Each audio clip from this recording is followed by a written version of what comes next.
Ma'am मेरा बच्चा बहुत शरारत करता है। मैम मेरा बच्चा बहुत जिद्दी है। उसकी शरारतें और उसकी जिद दिन पर दिन बढ़ती जा रही है। शरारत करने के बाद खुद तो दुखी होता है और साथ में हमें भी परेशान करता है और हम भी उसके साथ दुखी होते हैं। जब पेरेंट्स मेरे पास आते हैं तो शरारत और जिद की इतनी लंबी सी लिस्ट लेकर आते हैं और जब वो मुझसे सवाल करते हैं कि मैम ऐसा हम क्या करें कि मेरा बच्चा जिद करना छोड़ दे या शरारत करना छोड़ दे। नमस्ते पेरेंट्स, आज की पेरेंटिंग टिप्स वीडियो में मैं आपके साथ यही डिस्कस करने वाली हूँ कि किस तरह से जब बच्चा जिद करता है या शरारत करता है तो हम उसको कैसे समझा सकते हैं या उसका आत्मविश्वास बढ़ा सकते हैं, घटा सकते हैं। देखिए, बच्चों को तो मैं टीच करती हूँ। जब बच्चे स्कूल जाते हैं तो मंडे टू सैटरडे मैं उनको स्कूल में पढ़ाती हूँ। लेकिन एक दिन पेरेंट्स का भी होता है तो कभी कभी लगता है जब पेरेंट्स के सवाल आते हैं, उनके डाउट्स होते हैं, तो एक क्लास पेरेंट्स की भी होनी चाहिए। तो संडे का दिन आप ही के लिए चुना है। जब आपके पास फ्री टाइम होता है तो पेरेंटिंग टिप्स की वीडियो से आप जरूर कुछ ना कुछ सीखेंगे। तो चलिए अपना टॉपिक कंटिन्यू करते हैं। हमारा टॉपिक था कि जब बच्चा जिद कर रहा है या शरारत कर रहा है तो हम उसके साथ क्या करते हैं। फील कीजिए आप क्या करते हैं। जब आपके बच्चे ने शरारत की तो हम उसको डांटना शुरू कर देते हैं। और डांटते भी किस तरह से हैं आपको पता है। तेज आवाज तो हमारी होती है, साथ साथ में गुस्से का लेवल हाई होता है।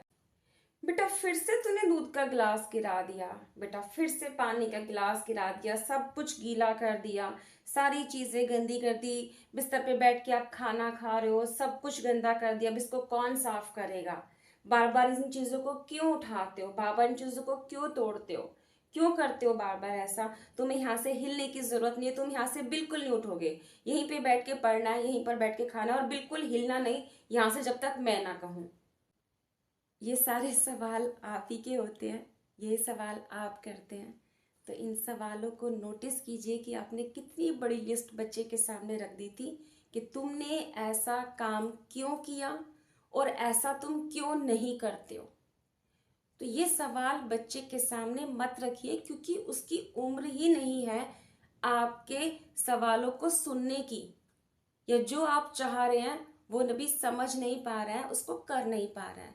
आप ये जानने की कोशिश कीजिए ना कि बच्चे से वो बार बार दूध का ग्लास क्यों गिर रहा है, वो किस तरह से चलता है कि उससे पानी गिर जाता है, उससे चीजें टूट जाती हैं, उसे पकड़ना नहीं आ रहा है, उसको चलना नहीं आ रहा है, उसको बैठना नहीं आ रहा है।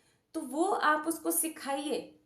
अगर पानी गिर गया, दूध गिर गया, कोई चीज बेड पर गिर गई है तो सबसे पहले आप अपने आप को तो शांत करेंगे और बच्चे को समझाएंगे कि बेटा चलो ये चीज गिर गई है तो हम इसको साफ कर देते हैं।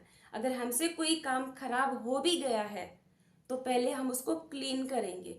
कैसे करना है वो आप बच्चे के साथ मिलकर करेंगे।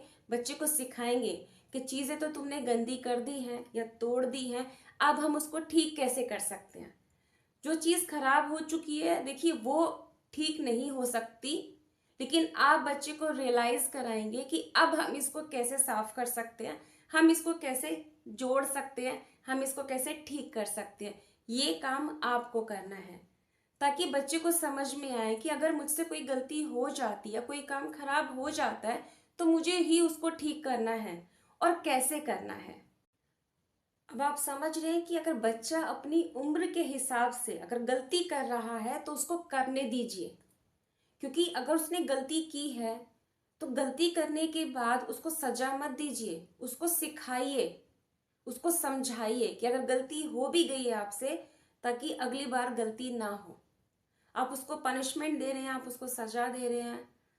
देखिए, सजा बच्चे को कुछ सिखाती नहीं है, आप समझ रहे हैं। और अगर सजा देने से बच्चा कैसा बनता है तो आप ये मुझसे बेहतर जानते होंगे कि एक पनिशमेंट बच्चे को क्या बना देती है, उसको शेम फील कराती है या फिर वो उसको इतना स्ट्रांग या बोल्ड बना देती है।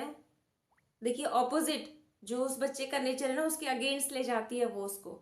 तो हमें अपने बच्चे को ऐसा नहीं बनाना है। गलती हो जाती है तो सुधारा जा सकता है। तो अगर बच्चा उम्र के हिसाब से गलतियां कर रहा है उसको करने दीजिए ताकि उसको सबक मिले कि जो गलतियां भी हुई है ना उनको ठीक किया जा सकता है। ये टिप्स बच्चे को कब काम आती है आप जानते हैं, जब बच्चा बड़ा हो जाता है। अब उसने कभी गलती की ही नहीं, आप उसके पास हमेशा एक साई की तरह घूम रहे हैं, बेटा ऐसा नहीं करना, बेटा वैसा नहीं करना, ये चीज नहीं उठानी। अब उससे कभी कोई चीज टूटी ही नहीं, कोई चीज खराब ही नहीं हुई, तो कभी ठीक करना कैसे सीखेगा। तो इसलिए अगर बच्चा उम्र के हिसाब से गलतियां कर रहा है, उसको करने दीजिए। गलती करने पर उसको समझाइए या फिर उसको खुद हैंडल करने दीजिए। इससे क्या होगा आप जानते हैं, बच्चे का आत्मविश्वास बढ़ेगा, बच्चे के अंदर कॉन्फिडेंस आएगा, अपने लिए भी कॉन्फिडेंस आएगा। और कभी जब उसके फ्रेंड के ऊपर कोई मुसीबत आती है ना, तो वो अपने फ्रेंड को भी सपोर्ट कर सकता है। अब क्योंकि ऐसी सिचुएशन वो खुद हैंडल कर चुका है, तो वो अपने फ्रेंड को भी सपोर्ट कर सकता है। तो ऐसे बच्चे मैच्योर होते हैं। उनको गलतियां मिस्टेक्स करने दीजिए, उनको खुद हैंडल करने दीजिए, अपनी गलतियों को कैसे सुधारा जा सकता है।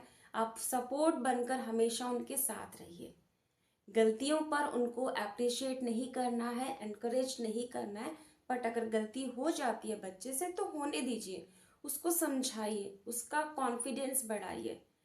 ये टिप्स हमेशा बच्चे को लाइफ में काम आती है। आप जानते हैं, बच्चा गलती करेगा ही नहीं तो सीखेगा कैसे।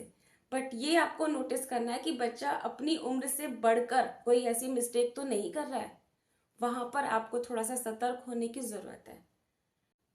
लास्ट में सिर्फ इतना कहना चाहूंगी कि इस वीडियो के जरिए अगर आपने पेरेंटिंग टिप्स को फॉलो किया, तो अब जब आपका बच्चा लाइफ में कोई गलती कर जाता है और आप उसको सबक सिखा चुके हैं, वो सीख चुका है, तो कभी आपका बच्चा हिम्मत नहीं हारेगा। तो मेरी पेरेंटिंग टिप्स की वीडियोस को फॉलो करते रहिए, Sunday to Sunday parenting tips videos देखते रहिए, और कमेंट सेक्शन में एक प्यारा सा कमेंट करिए कि जब आप छोटे थे तब आपके पेरेंट्स ने आपकी गलतियों पर आपके साथ कैसा डील किया था।